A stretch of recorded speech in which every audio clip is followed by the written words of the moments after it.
All right, Bismillahirrahmanirrahim. Assalamualaikum and a very good day, everyone. Thank you for joining us today in the SEEF Ramadan Reminder 2022. It is my pleasure to be your moderator for this session. I am Auni Sulfaka. On behalf of the Chartered Institute of Islamic Finance, or SEEF, I would like to extend a very warm welcome to all of you. Alhamdulillah, we are already in the last 10th of Ramadan, and we'll be celebrating our Eid Fitri in a few days more, inshallah. And for your information, this will be our last SEEF Ramadan Reminder webinar for this year. Before we begin our tazkirah for this evening, allow me to give a warm welcome to our respective speaker, Dr. Ahsan Lasasna, Chief Executive Officer, Salihin Syariah Advisory Senjam Berhad, who is also our Grand Counsel of Chartered Institute of Islamic Finance. Thank you, Dr. Ahsan, for joining us today. To all participants, if you have any questions during this session, please feel free to type your questions in the chat box below, and I will read it for you at the end of the session. Ladies and gentlemen, without further ado, I would like to welcome Dr. Ahsan Lasasna to deliver his sharing today with the topic Building Skills and Competency in the Portfolio Management from the Hereafter Dimension. Dr. Ahsan, the floor is yours. Thank you. Assalamu alaikum wa rahmatullahi ta'ala wa barakatuh. Thank you, sister, for your kind introduction. And assalamu alaikum wa rahmatullahi wa ta'ala wa barakatuh to all of you. First of all, I would like to express my thanks and appreciation to SEEF for their kind invitations and giving me the opportunity to share this topic with the participant, especially we are in the last days of Ramadan. Let me share the slides with you, and maybe inshallah you may get it later on from SEEF for your reference.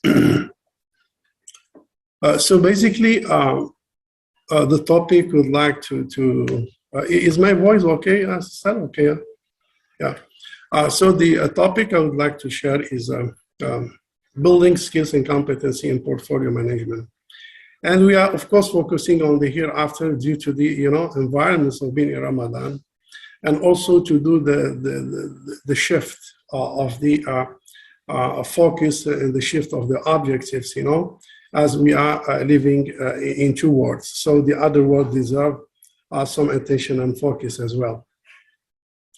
So let me start with the problem statement. The problem statement is about a very beautiful saying, which is a very famous and well-known circulated among Muslims, which is basically work for your life in this world, which is dunya, as if you are living eternally. You will never die. And at the same time, work for your hereafter as if you will die tomorrow. So that's the statement, and the statement has basically a connection to our belief, because as Muslims, we believe that there are two worlds, this world that we have been created in for tests, for exams, for evaluations, to be tested in this life through our journey to the hereafter. So we are living in this world and we have a different affairs and concern and objectives and so on and so forth and activities. At the same time, upon that, we will move to a different world, which is the hereafter. So we have dunya and akhirah, and this is part of our belief. This world and its affair, and the hereafter and its affair. And the saying is a form of, could be, say, a policy, it could be a standard, it could be a parameters. To guide us how to deal with these two words, how to manage these two portfolio. And just for the record, this is not a hadith. It has been, of course, sometimes quoted as a hadith, but it is true. It's not true. It's not a hadith. And actually, it is the saying of Ali ibn Abi Talib. But I mean, due to it's really a beautiful design statement that addresses a very important concern in a human being life. So it's become a very famous among Muslims, to the extent that sometimes it is quoted as a hadith, but actually it is not. But definitely its substance is consistent with the value of Sharia and principle of Sharia. And the hadith here, or the ayah here, in Surah Al-Qasas 77, basically endorse these statements when Allah Azza wa Jal says, وَابْتَغِ فِي مَا أَتَاكَ اللَّهُ الدَّارَ الْآخِرَةَ وَلَا تَنْسَ نَصِيبَكَ مِنَ الدُّنْيَا. So basically, you seek as a primary destination and objective, the hereafter. But at the same time, don't forget your interest and your portions in this world. So both words have been mentioned, hereafter as the destinations, and this world as a journey crossing it to reach the ultimate destination, which is al-akhirah. So the Surah Al-Qasas as well mentioned these both words, and we will comment on that because in Surah Al-Qasas 77, it is clearly that mentioned that the ultimate objective and destinations is the hereafter. But don't forget your interest and your portions in this world, and later on we'll talk about this important sequence in managing both activities of these two words. So again, going back to the statement or the problem statement or the saying, so the saying is talk about two words, this word which is known in the language of the Quran al-Karim, dunya, and the hereafter words which is known in the language of the Quran al-Karim as al-akhirah, al-dunya wal-akhirah. And the first portions is related to the dunya, which is work for your life in this world, dunya as if you are living eternally. And the hereafter work in this dunya as if you are going to die tomorrow. So for more understanding, we are talking about same person. That's basically the trying to look at the issue and the challenge in more details. We are talking about the same person who are managing two words at the same time. The first one, which is a portfolio of this world, the dunya, the person basically should work in this world, building, having a family, building assets, accumulating wealth, money, houses, with endless time in mind. And this basically keep him working in managing his life in a very gentle approach, in a very easy manner, without rush. Because it has been given endless time. So whatever is missed today, it could be captured tomorrow. What is missed tomorrow, it could be captured the day after tomorrow. So the person will be basically be motivated in a very productive way, innovative way in thinking, because he will be, planning his goals, short term, medium term, long term, and so on and so forth, because he has plenty of time.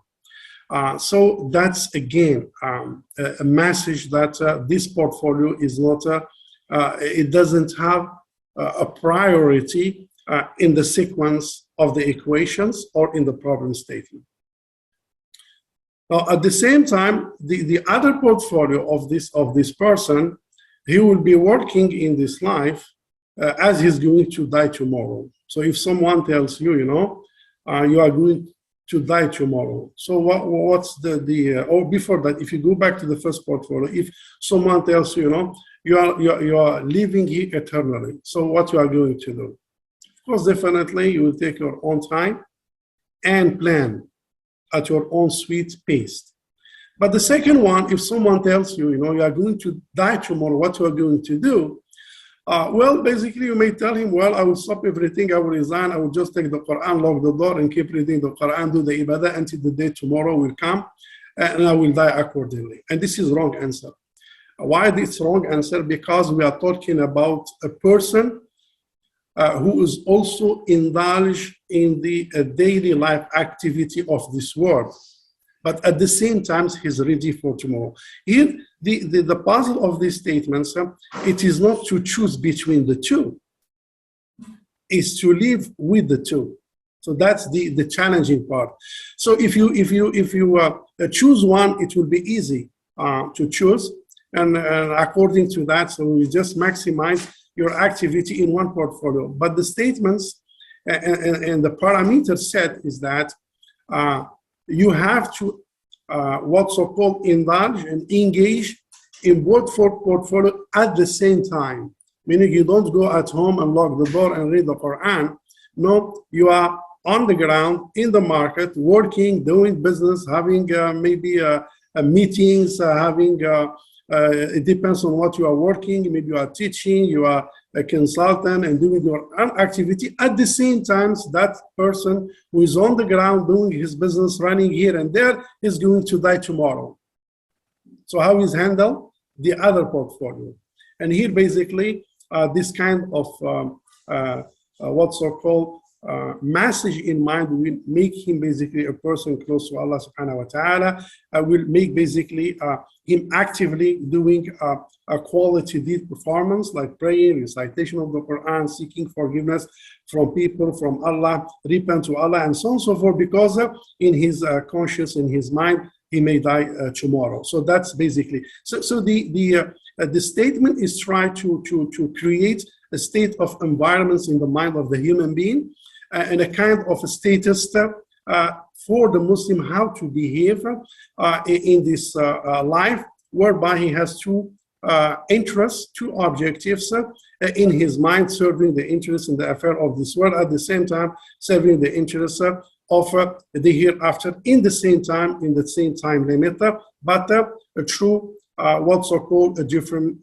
behavior based on each affair of each world. So that's basically the one of the important key points of these parameters of, you may say, policy that could be in the mind of everyone. The following point is that the challenge, again, as I mentioned, so the challenge in managing the two portfolio is that where everyone is struggling in the managing the two portfolio, as I mentioned, in the same time, in a daily behavior. So the first challenge is first one, you are working in this life in the full energy, realizing the principle of Khilafah, accumulating wealth and doing a good thing and benefit to the society. And you are acting as if you are not going to die. So how you will set your directions, your visions, your activities, and your investments and your planning. So it is a long term. But at the same time, the other challenge, you have another portfolio to manage because you are going to die. But the problem is you are not going to die after 1 month or 2 months. You are going to die maybe in the second day, tomorrow. So how you will basically manage that? And here what we are saying is that one side has a long-term actions, which is endless time, and the other side has a short term. You may say it's a 1 day. So it is like the coin that you are seeing has two faces. You know, one face, you know, addressing the affair of this world. The other face is addressing the world of the hereafter. That's the happening in the same person. While you are acting on the ground, you can't ignore the other portfolio. You cannot basically ignore either one. So it has to be in your mind all the way as long as you are carrying your activities. Again, putting key points on the horizon and time limits. As we mentioned, this world has endless. It is from 0 and open. The other one here after you have 24 hours, meaning the second day. So the questions, how do you know whether you are meeting the standards of this saying? In other words, you know, how do you know whether you are meeting this KPI intended for each KPI or for each portfolio? How do you know that? Well, the answer will be, number one, you have to do an assessment. So let's just have a quick look on the first one. The assessment and the management of the portfolio, definitely what you, if you want to know whether you are healthy financially or not, whether you are wealthy or not, whether you are well off, whether you have money or not. So basically what you will do, you look at your balance sheet, you look at your financial statement, you look at your asset and liability, and try to determine the net worth value. So as you know, you list down your assets, total asset minus liability, you get your net worth. If you are positive, you are basically financially healthy. If you are in a deficit, you are basically having a financial distress or possibly bankrupt status. If you are neutral, basically you are basically not in a deficit, not in a surplus position. And this is the list of the assets and this is the list of the liability, and this is how we determine the net worth asset. And I think most of the participants are familiar with this kind of an assessment when it's come to the balance sheet statement or the asset and liability. So I'll not spend much time on that. But let me move to the interesting part, which is the focus of the discussion, which is basically the second portfolio. So now the assessment and the management of the second portfolio, which is related to the hereafter, and the problems that you face in this. By the way, if I go back to this, the first portfolio, the question is how you are going to get the data. So the issue of the data collection here. So how you are going to get the data? The data basically you obtain it from definitely your accounts. Like for example, you are a bank, so you go to your bank, current account, saving account. If you have a fixed deposit, you go to your cash and cash equivalent. You go to your securities. You go to your investments. Maybe you have some structured product, you have maybe some security, you have some stocks, some ETFs, some REITs, maybe some whatever, a product that you have, some cash, some gold, some silver. So what you will do, maybe you have animals, you have business. So what you will do, you have access to the data. And you go to this list, cash and cash equivalent, the certificate deposits, investment asset, personal, what's so-called assets, and others like the takaful coverage, pension funds, and so on and so forth. So you have access to the data from banks, from your documentations, and so on and so forth. Your liability, short-term, medium-term, and long-term, also you have the data. If you have credit card, you have car financing, mortgage, all the data are there. And based on that, you will be able to determine your net worth. Now, the issue in the second portfolio is that you don't have that kind of pleasure. You don't have that kind of access because the account is in the form of hasanat, good deed, or sayyi'at, bad deed, number one. Number two, you don't have this data that you access it to the hereafter account to look at your balance sheet, whereby the assets will be the hasanat, good deed, and the liability will be the bad deed or the sayyi'at. You don't have that kind of access. But the assessment will be done through self-assessment, meaning that you will give the answer of yes or no. Whether you are in a good position or not, and whether you are ready to die tomorrow or not. If you say, I'm ready to die tomorrow, but of course, you don't mention it in a Facebook or a WhatsApp or a YouTube, you ask yourself and you answer yourself. No one knows. Just get answer yourself in a very honest way. So if your answer is yes, possibly based on your projections, you could be on a positive status. If you say no, so possibly you are in a deficit status. And if you are not ready to die tomorrow, similar to the exam, if you say, hey, so you have son is going for an exam of an accounting, are you ready, son? Yes, father, I'm ready. I'm very confident. I'm ready tomorrow, inshallah. This is for the exam and I will pass. But he may tell you, no, father, I'm not really ready, and I need more time. So everyone, when he answers himself for an assessment, he will know his status, whether he's ready or not. This is why the answer, because of the lack of the access of the data, how much hasanat you have, how much sayyi'at you have, how much assets in the hereafter account you have, how much liability you have, so you don't have that access of account. So basically the answer will be true self-assessment. And this is mentioned in the Quran al-Kareem and mentioned in the statement of Umar ibn Khattab, who say, حَاسِبُوا أَنفُسَكُمْ قَبْلَ أَن تُحَاسَبُوا وَزِنُوا أَعْمَالَكُمْ قَبْلَ أَن تُوزَنَ. Meaning you have to judge yourself before you are judged and weight your deeds before it is weighted for you. This is a self-assessment mentioned by Umar ibn Khattab radiallahu anhu. And this is also practiced even in the governance, whereby a board of directors, even Sharia board and others, they have a third-party evaluation, and you have a self-assessment and self-evaluation, meaning you will do evaluation of yourself. This is also practiced in the governance. So the answer of the how to manage that will be through self-assessment.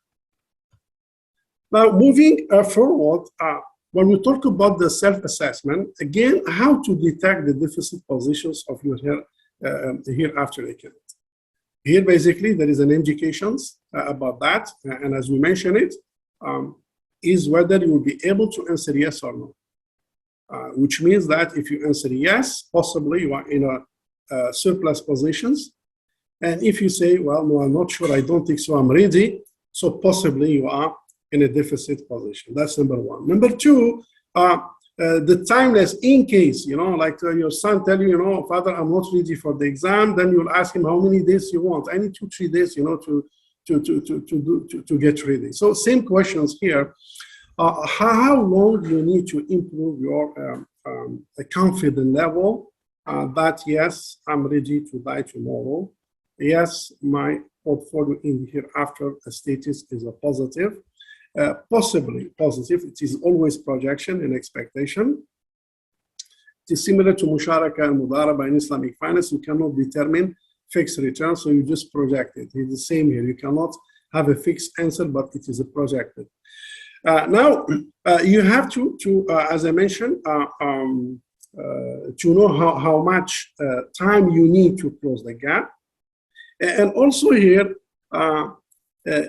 you have to note when you answer yes or not in a self-assessment, the person has to be answering himself in a very honest way, because you are not answering a third party, you are answering yourself.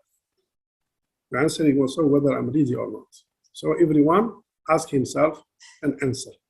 Now the other questions is how to get the yes answer or no. Now you ask yourself, am I ready to die tomorrow? Is my account status in the hereafter account or asset and balance sheet in a good position? How to answer yes or no. And here we'll be talking about the overall projections of your net worth in the hereafter account. And this one leads us to the following discussions. If we project this is your balance sheet or this is your assets in your balance sheet. So what you have your fixed assets, which is the 5 prayers, fasting, and zakat, hajj, pilgrimage, and others. We need something priority, which are basically represent the pillar of Islam. At the same time, you have the investment assets, like for example, prayer. Do you pray on time? Do you pray in Jama'ah? Do you pray in mosque? Do you pray Sunnah? Do you pray Taraweeh? Do you pray Tahajjud, etc.? Fasting, do you pray 6th of Shawwal? Do you pray Monday and Sunday, Thursday? Do you pray 14, 15, 16 of each month? Do you pray Arafah? Do you pray Ashura, etc.? Donation, are you giving donation? Do you have a waqf? Are you performing Umrah? Umrah. Are you performing Umrah in normal time, in Ramadan maybe? Are you reading the Quran? Are you reading the dhikr, tasbih, dua, istighfar, salah upon the Prophet sallallahu alaihi wasallam, and so are you doing this? This is basically the way you check your and of course with the frequency. And here, of course, there is a value, because here the currency of the hereafter is 2 currencies only. What's so called? Hasanat and Sayyat. Good deed and bad deed. That's it. There are 2 currencies only. And the result also 2. Either you pass or you fail. And the others, comments your status with the command of Allah, ensure the compliance in your saying, in your actions, in your intellect, in your thinking, in your heart. Be good to yourself, to your family, to your neighbors, to the society, and others. So that's how a very close to a checklist that we are going to talk about it later on. But this is some of the area that you have to look in order to closely come to an answer of yes or a no. This is on the asset side. Now, on the liability side, there are other liabilities. Number 1, high liability, which is high risk, which is, we call it al-kaba'ir or al-mubiqat, the sab'ah that has been mentioned in the Prophet and others, like a shirk, for example, wrong accusations of a chaste woman with adultery, running away from a battlefield, eating the property of the orphans, consuming riba interest and unjust killing of a person, and magic or sihr. These are the 7 mubiqat that has been mentioned in the Quran al-Kareem, and they agree upon 7 kaba'ir. That shouldn't be, that basically represent the red zone. of course, in addition to others. And you have a medium-term risk, and you have a low liability that has been mentioned in the Quran al-Karim as a lamam. الذين يجتنبون كبائر الإثم والفواحش إلا اللمم. اللمم is a kind of small sins that normally will be, how to say, deleted through your istighfar and tasbih and dhikr, and between the prayers and between the Friday to Friday and between Ramadan to Ramadan and so on and so forth. So again, how your indulgence in the liability and based on the asset liability, you may project somehow a close, what's so-called a close answer to getting the answer yes or no. The following point, is looking at the priority of the objectives, the priority of the two portfolios. And here we have objective versus means. Now here, according to the Sharia, the hereafter portfolio has more priority, more importance compared to this word a priority. And this is based on the Qasas 77, وَابْتَغِي فِيمَا آتَاكَ, meaning make your best case, seek the abode of the hereafter, seek the hereafter word as a priority. Then don't forget, don't neglect. So comes as a second, meaning here we are talking about the sequence. The Quran al-Karim puts that the destinations is the hereafter, and this word comes as a second. And also mentioned in the hadith of the Prophet ﷺ, who say, be in this world like a traveler crossing by. So meaning your destinations as a traveler is the hereafter. And you are in this world as a traveler, like you are going, for example, to your hometown, so your destination is your campus. But throughout, you may stop through some stations. So when you stop in those stations, you are not really settled. You are just temporary, stop carrying on your journey to your campus. Same here, the Prophet said, be in this world like a passing by traveler.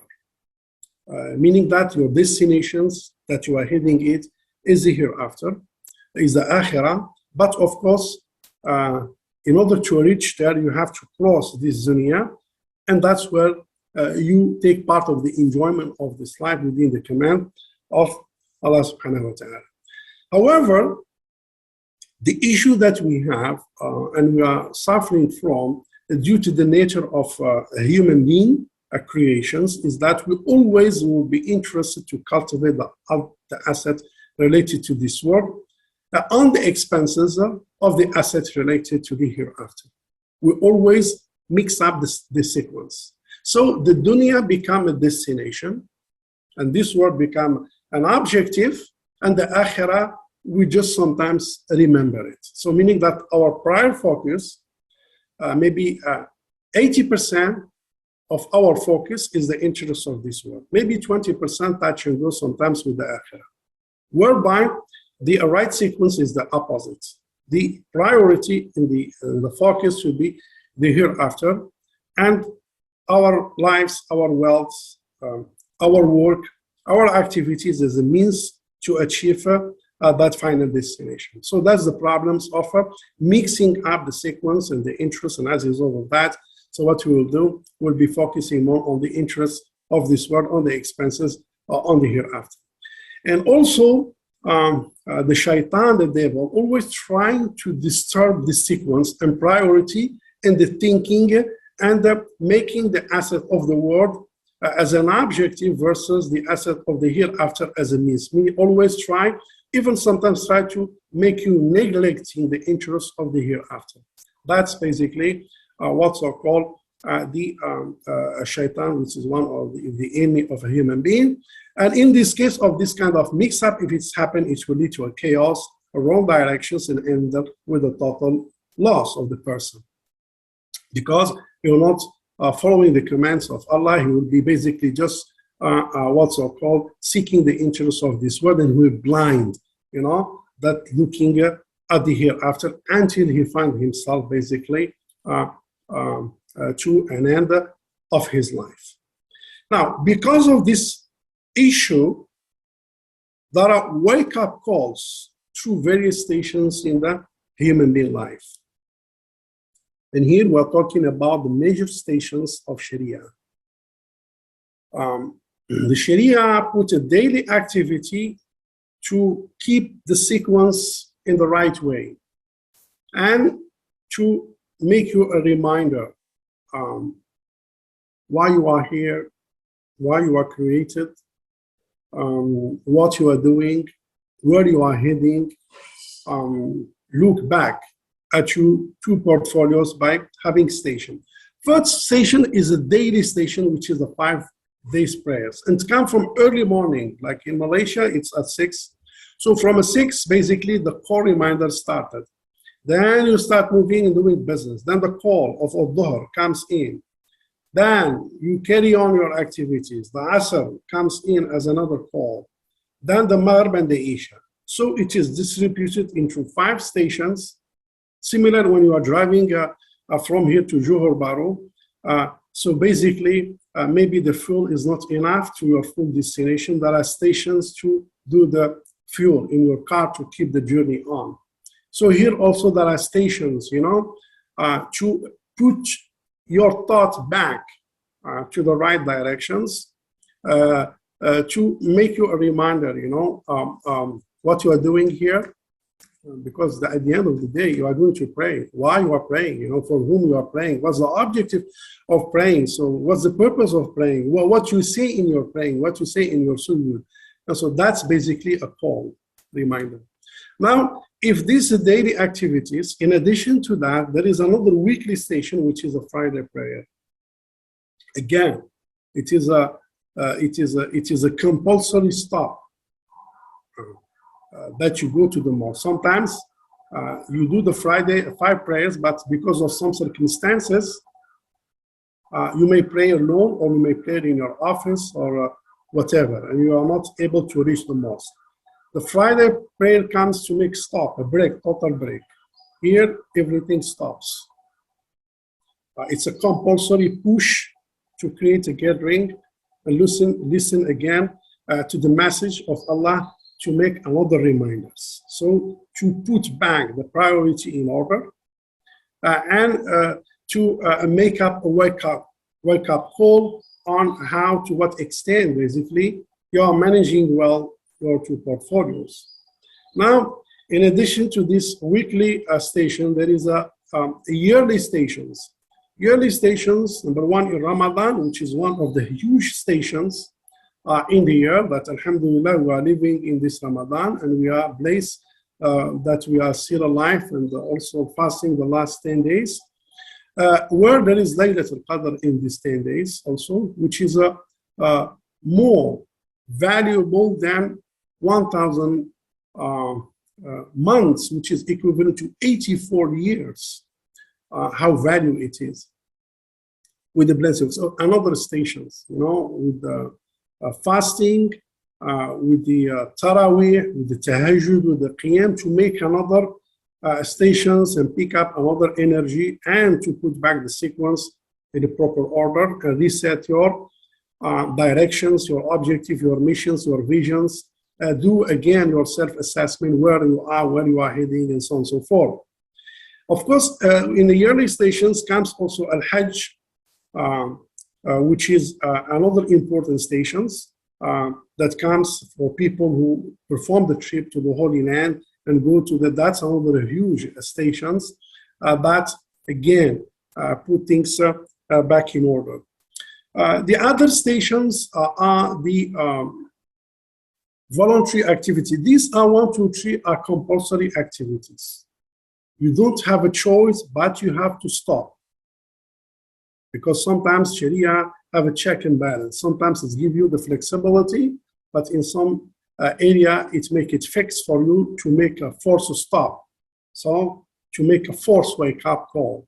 So the other activity, which are all voluntary in nature and create a kind of calibrations, is basically the prayers of dua, the dua, the voluntary fasting, the voluntary prayers, Monday, Thursday, 14, 15, 16, Shawwal, Arafah, what's called Ashura, Salat al-Duha, Al-Fajr, and so on and so forth. These are voluntary prayers that basically increase also the level of iman or in the human being and improve the proper sequence and put you back to meet the standard of the saying, live in this world as you are living endless, eternally, and live and work for tomorrow as you are living, dying tomorrow. And here basically it comes to the investments, investment in this world, which is related to the cash and assets, related to investment in the hereafter, which basically accumulations of hasanat to succeed in the hereafter. Now, this is some of the improving area on the portfolio, which represent the kind of the different investment classes that the person should take it in order to help him also to predict and project his net worth status, in the hereafter account. This will help him, when to do the checklist, also how far he has gone, how far he has done, and what is the gap, and how long he will improve, and so on and so forth. I'll just go on that quickly. Among them, the prayer that we have 5-day prayer, we have the Sunnah, the Tahajjud, the Dhuhr, Taraweeh, prayers in Jumu'ah, Mosque, prayers of Taraweeh, in the fasting, Ramadan 6 of Shawwal, Monday, Arafah, Shawwal, I mentioned those, Zakat al-Fitr, Zakat of clothes, Sadaqah, gifts. The other one, reading of the Quran al-Kareem, reading of the Quran al-Kareem, memorizing, reading. If I just stop a little bit on the Quran al-Kareem, Al-Quran al-Kareem is also very interesting, what's so-called part that we should look at, whereby it's an important asset whereby you can improve what's so-called improve your portfolios and increase your assets as well. If I just take the Quran al-Kareem, as you know, it has what's so-called the reward of the Quran al-Kareem, as you know, or the equations of the reward in Sharia is that the actions will be rewarded with 10 hasanats. Meaning whatever you do, times 10. If you do something wrong, it's 1. In your liability, 1. But if you do something good, it will be recorded as 10, not 1. So al-hasanat will be 10. If you do one good deed, it will be credited as 10, not 1. If you do something wrong, it will be recorded as 1. So bad thing 1, good thing 10. Take the Quran al-Kareem. Quran al-Kareem, each word, each harfa, each letter is a hasana times 10. If you take the example of Fatiha, Al-Fatiha that everyone memorized has 122, 123 letters, which means times 10, you have 1,230 hasana if you just read Al-Fatiha. If you take Surah Al-Ikhlas, for example,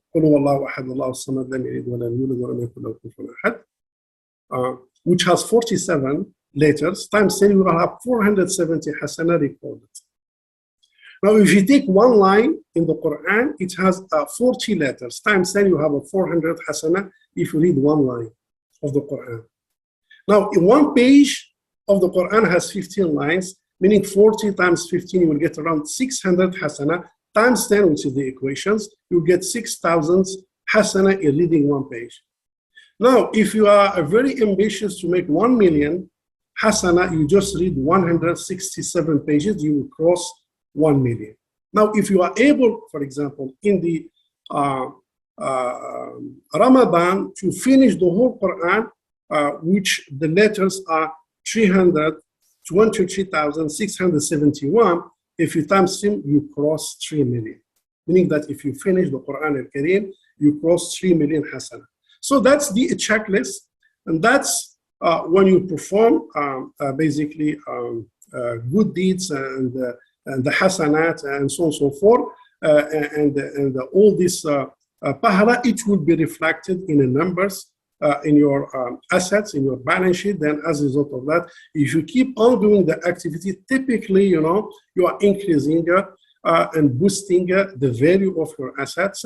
And of course, you will monitor your sins full and minimize them as much as you can. Then typically the ledgers of your sayyat will shrink. Now, the good thing about that also is there are some kind of actions that have a double functions, meaning that in the Quran al-Karim, for example, if you read, you will get 10, fine. But there are others that play double function, meaning will increase and will delete. One of them is a dua. I think maybe also most of you know this dua. لا إله إلا الله وحده لا شريك له له الملك وله الحمد وهو على كل شيء قدير. Prophet ﷺ said, if you say that 10 times, you will be credited 100 hasanah. At the same time, 100 sayyi'ah, bad deed, will be deleted. So this dua has two functions, credit and debit. Credit in your account 10 and debit from your basically sayyi'at 100. So if you times the 100, if you say this, لا إله إلا الله وحده لا شريك له الملك وله الحمد وهو على كل شيء قدير, instead of 10, if you say it 100, so you will credit 10,000 hasanah in your assets, and it will remove 10,000 sayyi'ah from your ledger of sayyi'at. So that's it doesn't mean that when you do sayyi'at, it will stay there forever. It will be removed. But of course, the lamam, the lowest rank of sayyi'at. Also, we have Arafah, Siyam Arafah, during the Hajj period, Arafah before the Eid Hari Raya, Qurban. It will basically remove and delete the sayyi'at of 1 year past and forward year, the next year and the last year. Siyamu Ashura, the fasting of Ashura, the 10 of Muharram, will contribute to the delete of your sin for the last year. So that kind of what's so-called activities and a checklist and ibadah, I just mentioned some of them, but the list is, as I mentioned, is long list. We don't have the time to trace all of them. But this is some of the examples that basically in a frequent and regular practice, technically speaking, you are boosting your assets in the hereafter account. At the same time, you are reducing the liability as much as you can. An ongoing exercise basically give you a projections and a kind of, oh, yes, I may be ready to die tomorrow. So that's the what's so-called some of the examples on the Quran al-Karim. The other thing is al-adkar. I think I have mentioned some of them, like Muhammad la ilaha Muhammad Rasulullah. The adkar, we have a morning adkar, we have an afternoon adkar, we have adkar related to occasions, to events, we have adkar after the prayers. So that's another checklist. We have the tawbah, istighfar, we have the tasbih, we have the hajj, we have the umrah, we have the visit of the holy mosque, Mecca, Medina, Masjid Quba. If you just visit Masjid Quba and pray 2 rak'at, it is equivalent to umrah. The praise on the Prophet ﷺ after the 5 prayers, praise on Friday, daily praise on the Prophet ﷺ, and general transactions, be good to yourself, to your parents, to your neighbor, to your family, to your relatives, to your friends, to yourself, and even to the animals and the environment. Your heart cleanings, make what's so-called sound intentions, determine the tawakkul, build the ikhlas, clean up all the heart from disease, and build it with the good ethics like fear of Allah. Human body parts, protection of your language from prohibited words, eyes from prohibitions, hands from prohibitions actions, and legs from prohibition action, and make a quality, what's so-called performance at your work. Again, maximize the profit on the station that we have mentioned, daily, weekly, monthly, and yearly. You have to maximize that profit.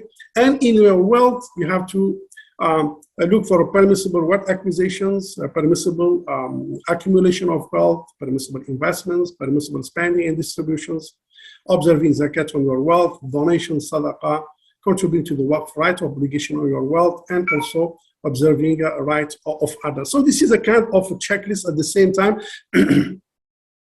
Items of investment classes that normally it's a practice and it's an observation typically will contribute to the boosting the asset of the hereafter account portfolio, and at the same time contribute to reduce the liability and contribute to improve your net worth status. Now the final scenario, a result that we have, this is the result of all this exercise. We'll end up with the following scenario. Number one, if you succeed to manage portfolio in a very competency way, I mean leveraging on this features that we have mentioned and this mindset and this what's so called planning, because you have to plan it, because fail to plan is plan to fail. So you have to plan, you have to manage. If you succeed in both of them, you expect surplus if your network status and it will be positive, then paradise is the destination. Fair in both mampus. So deficit, account, negative, hereafter destination. If you are equal result of both, meaning you neutral, your assets is equal to your liability. When you do assets minus liability equal to 0, you are basically from Ahlul Araf. Ahlul Araf has mentioned in the Quran al-Kareem, in Surah Al-Araf, those people who have an equal portfolio, whereby their hasanat are equal to their sayyat. This one we call them Ahlul Araf. And Ahlul Araf, as mentioned in the Quran, they will be granted mercy from Allah and they will enter paradise. Now the fourth scenario is a succeed in the hereafter, fail in this world. Maybe you are a very pious man, you are a very good man, but for whatever reason, because of testing from Allah Azza wa Jal, you didn't do well in this dunya. No much money, no much wealth, problems here, difficulties, fitan and struggling. So this is a test from Allah Azza wa Jal. But things are assessed by their end result. End result, if you do well in the hereafter portfolio, but you are a good person, praying, fasting, doing good as we have discussed, basically you will be granted the paradise. Then you will be compensated accordingly. On the other one, the last one, if you succeed in this world, you have a lot of money, you have a lot of assets, you have cars, lands, animals, gold, silvers, bungalow houses, brand new cars, but basically you compromise on the hereafter affairs, mampus. So it is deficit account, negative, and hellfire. And there is a very funny story, you know, that someone make a wasiyah that when he will die, all his money will bury with him. So when they go to the mufti, you know, he found a solution. Say, you write a check of his value, how much his wealth, like 100 million US dollars, write a check of 100 million, put it in his coffin and bury this wealth with him. Because the person come naked from this world to this world, and he go back naked to this world. So you will take nothing with you. So whatever wealth you created, at the end of the day, you will take nothing. So recommendations, let's try our best by struggling to manage both portfolio within our ability and best effort. Now the last point, the takeaway is that Sharia acknowledged the existence of the two portfolios. Also, there is a challenge. It is true, there is a challenge how to manage to the portfolio in the same time. You know, you are living, having your dunya affair at the same time, so managing the hereafter affair in the same time, at the same time. That's the challenging part. Of course, the key is planning. Planning is a key component to create check and balance. Otherwise, fail to plan is plan to fail. Priority should be given to the hereafter portfolio due to its short time horizon compared to this world. Also, the verse has said that the hereafter as a number one priority, followed by this word portfolio, and this basically has been endorsed by the Quran al-Kareem when Allah Azza wa Jalla said, وَمَا خَلَقْتُ الْجِنَّ وَالْإِنسَ إِلَّا يَعْبُدُونَ. I didn't create jinn and ins except to worship me. Of course, worship, it's a very general what's so-called broad meaning. Also planning to increase the value of the asset and reduce the liability in your balance sheet, as we have discussed it. Benefit from free times, weekends, holidays, Sharia station that we have mentioned, night, traffic jam. Traffic jam sometimes on the road. If you look at it from the this world, it's a problems and disturbing. But if you look at the traffic jam from the hereafter, it could be a blessing, because that's where you finish your tasbih, dhikr, reading the Quran, memorizing, and so on and so forth. So you have to look at a positive. You have always capitalized on the opportunities and see issues as opportunities. Similar to Ibn Taymiyyah, when he said, if the Ibn Taymiyyah used to say, if they put me in jail, it is khalwa, meaning khalwa to Allah, I will read the Quran and do ibadah. If they put me in exile, it is a tourism, it is siyah, I will just like a holiday. If they kill me, it is a shahada, I will die as a shaheed. So always capitalize on the issue and look upon them in a positive way to maximize your benefit in state of surrender to them as a crisis and problems. Planning to increase the value of the asset and reduce the liability. Benefit, I mentioned this, maximizing the profit on the easy investment classes. Like the saying, so the easy investment classes is a dhikr. Then the dhikr is very good. Reading the Quran, dhikr, tasbih, like as I mentioned just now, some of the ad'iyah that contribute in one hand to the protection of a human being, at the same time record your what's called hasanat and remove hasanat. It doesn't need to take a break. It's while you are working, while you are driving, while you are working, that's the easy task, or the tasbih and praise on the Prophet ﷺ, because there is no much effort required. And if you are well off, practice, do riba. If you have money, I advise you to do riba, but with Allah subhanahu wa ta'ala. Respond to the call, meaning that people lend the money to Allah, and Allah Azza wa Jal will make double, increase the return and make it double and double. So practice riba with Allah Azza wa Jal and spend for the sake of Allah. Then your money will be increased double and double and double. And the equation, as we mentioned, 1 times 10 times 100 to the power of n. That's how the equations of compounding works. And invest in the waqf to ensure that your account in the hereafter is maintained active, generating income after you die. The last slide quickly, almost close to my 1 hour. It's just a case study of Sa'id ibn Musayyib. I think you have the case here. I'll just briefly go to the points. Sa'id ibn, Sa'id ibn Amir actually is a companion, pious companions that had been appointed by Umar ibn Khattab to be a governor. And he was looking who is the best person to appoint him on Sham, which is a really very attractive and a very fitna place. So he found this Sa'id ibn Amr, and he forced him. He refused, but he forced him to take position of a governor in Sham. After some time, he was good. Anyway, just to short the story, cut the story short. When Umar ibn Khattab went, and he went to the mosque and called people of Hims. These Hims people used to complain a lot about the governance. So he asked them, how do you see Sa'id ibn Amir? Any complaint against him? Then people, summarized 4 complaints against him. First one, he said, first complaint, he will leave homes late morning. Number 2, the second complaint, when we go into at home at night, he will never entertain us. He will not open the door. Number 3 complaint is once in a month, he will come in the afternoon, late afternoon. And of course, the 4th complaint, he occasionally pass out.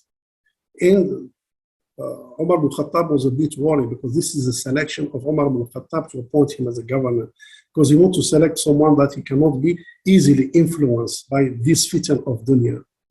And the Sa'id ibn Mu'awiyah respond to those claims by saying, in the first one, he's a governor of Hims, and sometimes say government in Sham, which comprises basically a big area of Syria, Palestine, Jordan, and in Lebanon. So the first one, he said, I don't have a servant. There is no maid. I don't have a maid. Following the prayer, I read the Quran, assist my wife in preparing the food and the meal, which took some time, then I will leave. Meaning I will not come to the office very early morning. I expect a little bit late, but in the morning, because I do some housework with my wife. Number two, why you don't open entertain people at night? You say, I divided my day into two. Daytime for people, night for Allah. So meaning during the day, during the night, he will pray, read the Quran, and do ibadah, and he will give that night to Allah. So managing the two portfolios. In the day, governance, entering the affair of the people, night, for the hereafter. So that's how is the planning, And the third one of the complaint, he was saying that one day I come very late because I have only one set of baju, only one set of baju. This is the governor of Hims. This is the governor in Sham. He has only one set. He say, I wait that I wash it once a week, so I wait until it is dry, then I will leave in the afternoon. And the third one is a health issue. So the point here is that, and after that, Omar dismissed all the claim and he hugged Sa'id ibn Amir because of his honesty and his high-ranking profile and piety, and he couldn't be easily be driven by the interest of the world, despite his position as a governor. So these four complaints basically become a credit of his credibility and high level of competency in managing. And the key points here basically are in the response number 2. I give the day to people, I give the night to Allah.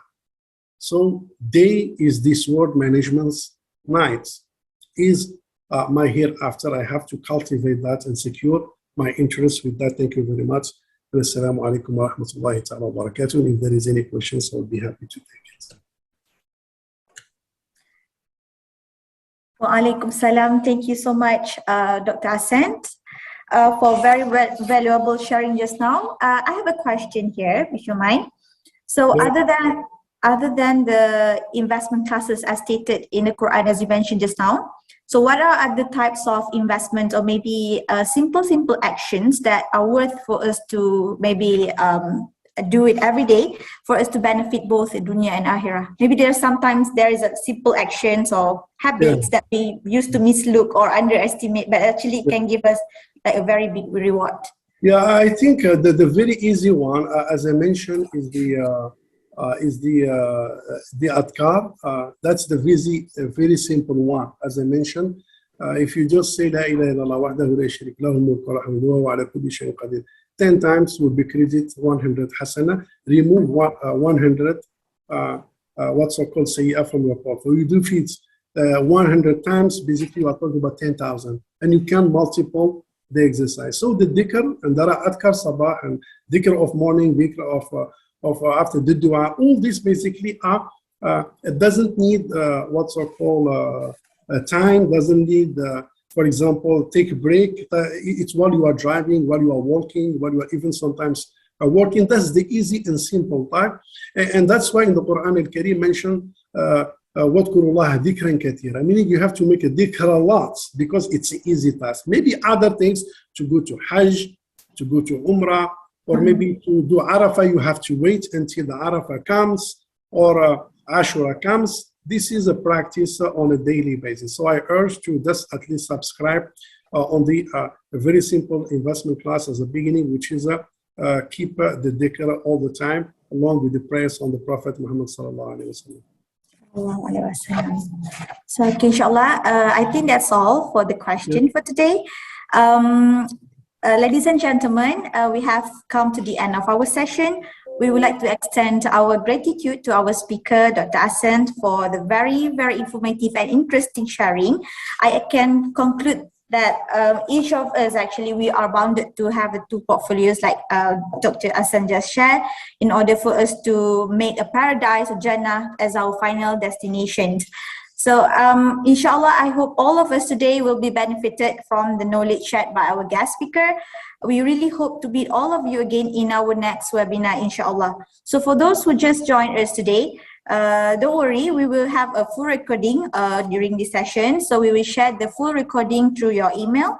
Again, thank you so much to Dr. Hassan for your time and sharing, and to all the participants who joined us today. On behalf of SIF, I would like to wish all of you a Selamat Hari Raya Aidilfitri and Maaf Zahir and Batin. And for those who are going back to your hometown, please get enough rest, take care, and Assalamualaikum. Thank you so much, everyone. Thank you, Dr. Hassan. Assalamualaikum.